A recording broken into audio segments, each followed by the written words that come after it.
ऐसे होते हैं जो सोचते हैं कि पढ़ाई तब पढ़ाई है जब 8 या 12 घंटे पढ़ाई की जाए, उससे कम में जो की जाए वो पढ़ाई नहीं है। लोग बाकायदा टाइम टेबल बनाते हैं, यार ऐसे करके चलेंगे तो हम एक दिन में 8 घंटे पढ़ लेंगे, या ऐसे करके चलेंगे तो 12 घंटे पढ़ लेंगे। पर जब कोई भी व्यक्ति इस तरह से पढ़ाई करने की कोशिश करता है तो इसका रिजल्ट क्या होता है? और ऐसा इसलिए होता है, इंसान के दिमाग की जो कैपेसिटी है वो 4 या 5 घंटे ही है, उससे ज़्यादा की नहीं है। मतलब अगर आप पूरी एकाग्रता के साथ पढ़ो तो 4 घंटे या अधिक से अधिक 5 घंटे पढ़ सकते हो, उससे ज़्यादा नहीं पढ़ सकते। अब इसकी वजह भी समझ लीजिए। हमारा दिमाग जो है वो आसपास जितनी भी चीज़ें हो रही होती हैं उन सब की इन्फॉर्मेशन लेता रहता है और इसकी प्रोसेस करता रहता है। खुशबू आ रही है, मम्मी कुछ बना रही होंगी, गाड़ी की आवाज़, पापा आ गए होंगे। तो दरअसल ये जो है ये दिमाग का सहज स्वभाव है, हर चीज़ पर ध्यान देना, हर एक इन्फॉर्मेशन को प्रोसेस करना और हमें बताना कि ये हो रहा है। जंगल में आज़ाद घूमने वाले शेर को अगर आपने छोटी सी चेन से बांध दिया तो वो शेर जो है पूरी ताकत लगाएगा उस चेन से निकलने की, और इसलिए दिमाग थक जाता है। दूसरी चीज़, जब भी हम कोई चीज़ सीख रहे हैं तो हम असल में अपने दिमाग के सेलुलर स्ट्रक्चर में चेंज कर रहे होते हैं। जो भी नई चीज़ हम दिमाग से सीखते हैं, दिमाग उस नई चीज़ को पुरानी चीज़ से एसोसिएट करता है। दिमाग उस चीज़ को स्टोर करने के लिए नए नए पाथवेज बनाता है। तो आप एक समय में कितनी सारी चीज़ें याद रख सकते हैं, उन्हें सहेज कर रख सकते हैं, ये आपके दिमाग की रैम पर निर्भर करता है। एक जीबी की रैम पर अगर 16 जीबी डाटा डाल दिया जाए तो सिस्टम हैंग हो जाएगा। तो बजाय ये पूछने के कि कितने घंटे पढ़ना चाहिए, सवाल ये होना चाहिए कि कैसे पढ़ना चाहिए। देखिए, थोड़ा थोड़ा करके हाथी भी खाया जा सकता है। आप किसी भी ब्रांच के स्टूडेंट हैं, सबसे पहले जिन किताबों से आप पढ़ने वाले हैं उन सभी किताबों के पेज गिन लीजिए। एक सेमेस्टर 6 महीने का होता है, यानी 180 दिन हो गए।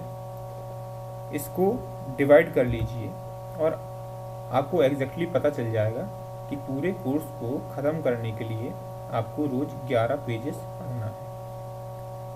अब केवल पढ़ने की बात कर रहा हूँ मैं। 11 पेज पढ़ 1 घंटे में 11 पेज बड़े आराम से पढ़े जा सकते हैं।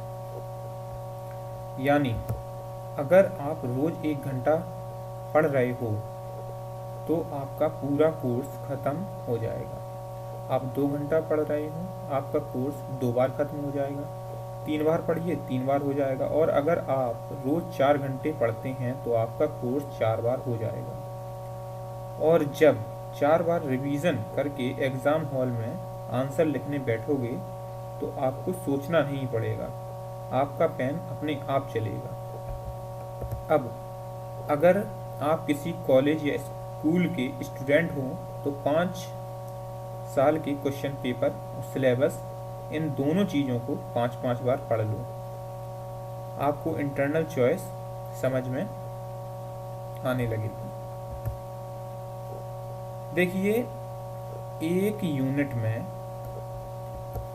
आमतौर पर 2 या 3 चैप्टर होते हैं। जब भी एग्ज़ाम होगा तो एक यूनिट के दोनों चैप्टर्स में से क्वेश्चन आएंगे और उसमें चॉइस होगी। तो बजाय इसके कि आप एक यूनिट के 2 चैप्टर करें, आप एक छोड़ सकते हैं क्योंकि वो तो चॉइस में आएगा। अगर एक यूनिट में 3 चैप्टर हैं तो आप 2 कर लो, एक छोड़ दो।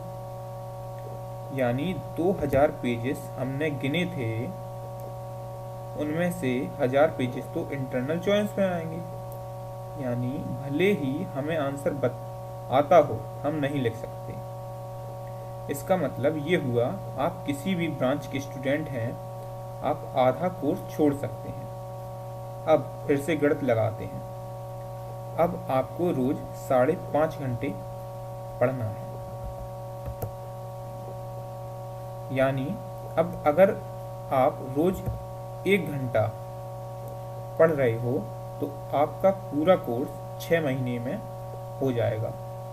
2 घंटे पढ़ते हैं तो 4 बार हो जाएगा, 3 घंटे तो 6 बार, और 4 घंटे तो 8 बार पूरे कोर्स का रिवीजन हो जाएगा। वो बच्चा जो 90% के ऊपर खेलता है वो अपने कोर्स को इस तरह तोड़कर पढ़ता है। एक सवाल अगर 1 नंबर के लिए आता है तो वो उसका जवाब 100 शब्दों में दे देता है, और अगर वही सवाल 10 नंबर में आ जाते तो वो उसी सवाल को 1000 शब्दों में लिखने की कुव्वत रखता है, क्योंकि वो अपने सब्जेक्ट को पानी की तरह पी चुका है। देखिए, अगर आपको केवल विद्वान बनना है तो आप केवल 4 घंटे पढ़िए, पर अगर आपको कोई सा कॉम्पिटिटिव एग्ज़ाम निकालना है तो आपको थोड़ा सा ज़्यादा पढ़ना पड़ेगा। अगर केवल 4 घंटे ही पढ़ना है तो हर 50 मिनट पढ़ाई करने के बाद आप एक 10 मिनट का ब्रेक लीजिए और उस ब्रेक में फिजिकल एक्टिविटी कीजिए। इससे फ़ायदा ये होता है कि दिमाग में ऑक्सीजन की सप्लाई बढ़ जाती है, जिससे आप जो कुछ भी याद करने की कोशिश कर रहे होते हैं वो सब आप याद रख सकते हैं। तो आपको यकीनन 4 घंटे से ज़्यादा पढ़ना पड़ेगा। तो आप पोमोडोरो टेक्निक से पढ़िए।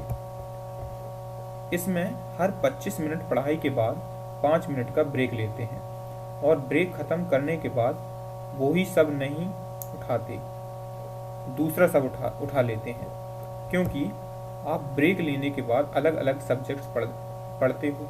आपका दिमाग बहुत तेज़ी के साथ अलग अलग इंफॉर्मेशन को प्रोसेस करना सीख लेता है। वही कॉम्पिटिटिव एग्ज़ाम्स में वही आदमी तो क्वालिफाई करता है जो सभी तरह के इंफॉर्मेशन को बहुत तेज़ी के साथ प्रोसेस कर सकता है। अगर एग्ज़ाम में सोचिए 10-15 घंटे दे दिए जाएं सॉल्व करने के, तो लगभग सभी लोग पूरा क्वेश्चन पेपर सॉल्व कर लेंगे। पोमोडोरो टेक्निक का फ़ायदा ये है कि आपके दिमाग की प्रोसेसिंग स्पीड बहुत ही तेज़ हो जाती है, क्योंकि आप बार बार सब्जेक्ट चेंज कर रहे होते हैं। दूसरा सबसे बड़ा फ़ायदा इस टेक्निक का ये है कि आपकी ओवरऑल स्किल्स बढ़ती है। जितनी भी साइंटिफिक स्टडीज़ करवाई गई हैं स्टूडेंट्स पर, उन सभी के हिसाब से पोमोडोरो टेक्निक जो है बेस्ट टेक्निक है पढ़ने के लिए। पर फिर भी अभी एक सवाल जो खड़ा हुआ है सामने कि एक दिन में कितने घंटे पढ़ना चाहिए। किसी भी हालत में एक दिन में 6 घंटे से ज़्यादा पढ़ाई नहीं करना चाहिए। 6 घंटा 1 मिनट तो अति हो गई।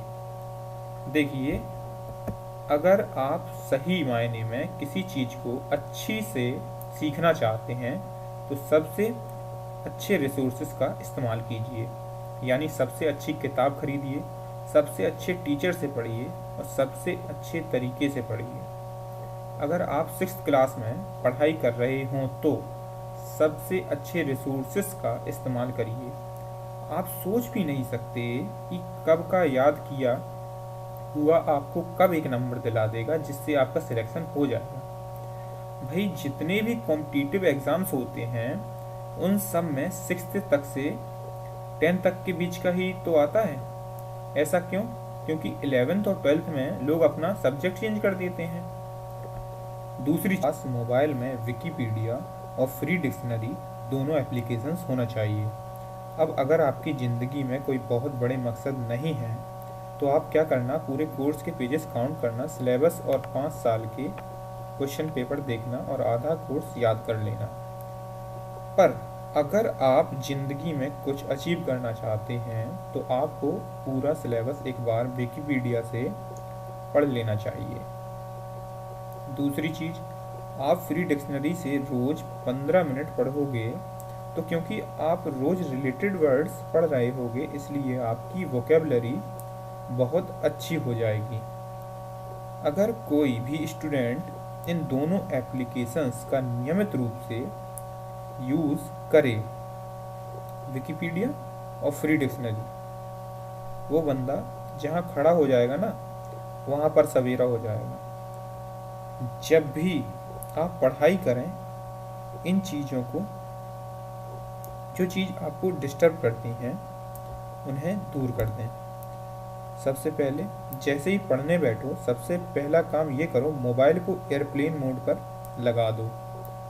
दूसरी चीज़, अगर आप घर पर हैं तो आप अपने परिवार और आपके परिवार के लोग आपको डिस्टर्ब ना करें तो उनसे कह दो कि आपको डिस्टर्ब ना किया जाए।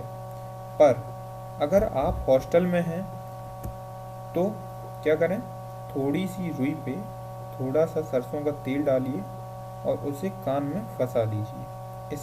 इसका एक और इस्तेमाल ये भी है कि अगर आप शोर शराबे की वजह से नहीं सो पा रहे हैं तो आप सो सकते हैं। तकिया ख़राब हो जाता है ऐसा करने से, पर कैरियर ख़राब हो, लाइफ ख़राब हो, उससे अच्छा तकिया ख़राब हो। चौथी चीज़, जितने भी लोग हैं जो किसी भी तरह से आपका दिमाग ख़राब करते हैं, आपको टेंशन देते हैं, नेगेटिविटी देते हैं, ऐसे लोगों से दूरी बना लीजिए। होता ये है जो ऐसे लोग होते हैं इनके अंदर खुद तो कुछ करने की औकात होती नहीं है तो सामने वाले को कन्विंस करते रहते हैं कि भैया कुछ नहीं हो सकता।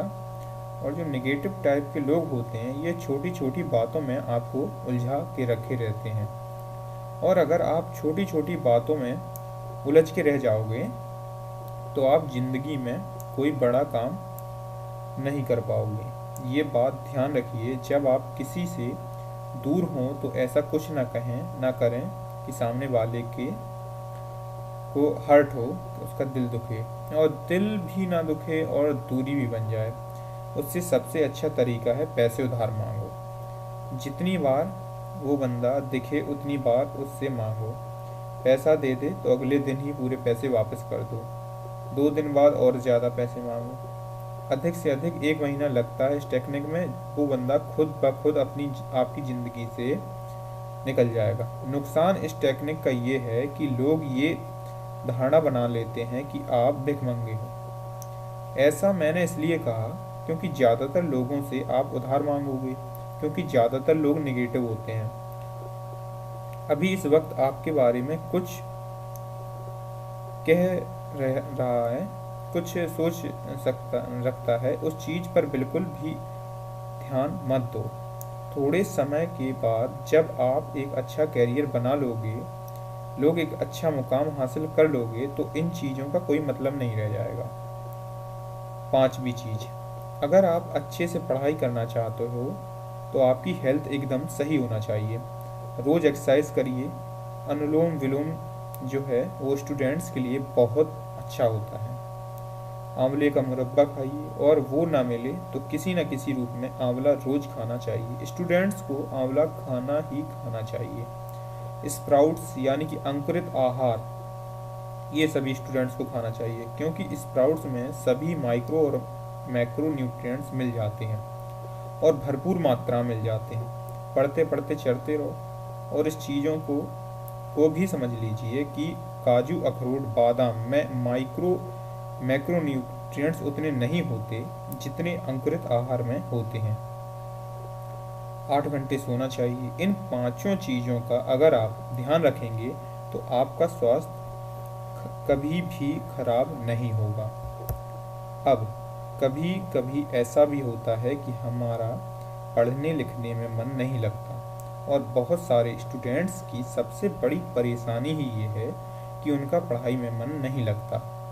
मन लगाने का केवल एक तरीका है। आप क्या करो कि एक बड़े से कागज़ में मोटे मोटे अक्षरों में लिखो कि मैं क्यों पढ़ाई कर रहा हूँ, और उसको अपनी स्टडी टेबल पर इस तरह से रखो कि उसके ऊपर नज़र पड़ती रहे।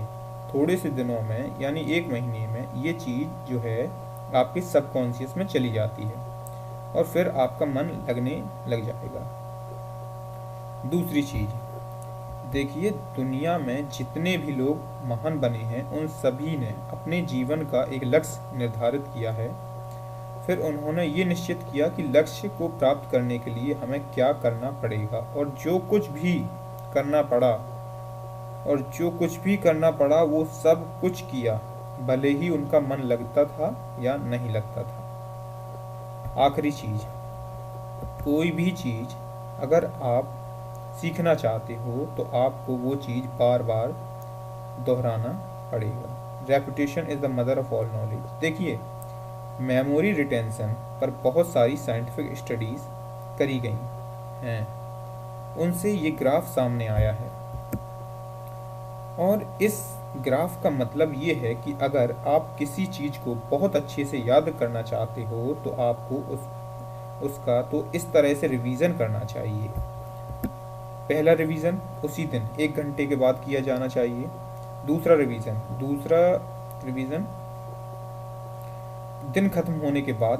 तीसरा रिवीजन तीसरे दिन किया जाएगा और चौथा रिवीजन 7वें दिन किया जाएगा और 5वां रिवीजन 14वें दिन किया जाएगा।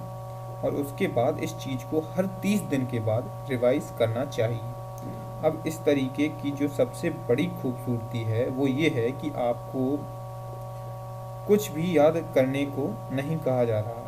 जितने भी इंटरवल बताए जा रहे हैं उस इंटरवल पर आप उस चीज़ को पढ़ के देख लो और आपको सब कुछ याद होता जाएगा। और यही इस रिकॉर्डिंग का सार है।